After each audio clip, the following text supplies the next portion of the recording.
দেশে হামে প্রাদুর্ভাব ও শিশু মৃত্যুর হার নিয়ন্ত্রণে হামসহ ১০ ধরনের টিকা কিনতে সরকার ইউনিসেফকে ৬০৪ কোটি টাকা পরিশোধ করেছে।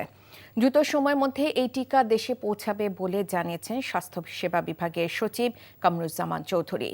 রাজশাহী মেডিকেল কলেজ হাসপাতাল পরিদর্শন শেষে তিনি এ তথ্য জানান। বলেন, টিকা দেশে পৌঁছালেই সারা দেশে টিকাদান কর্মসূচি শুরু করা হবে।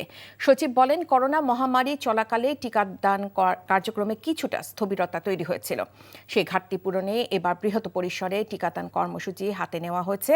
এর মাধ্যমে শিশুদের রোগ প্রতিরোধ ক্ষমতা বাড়ানো হবে। এ সময় রাজশাহীতে হামসহ বিভিন্ন রোগে শিশু মৃত্যুর ঘটনায় দুঃখ প্রকাশ করেন তিনি।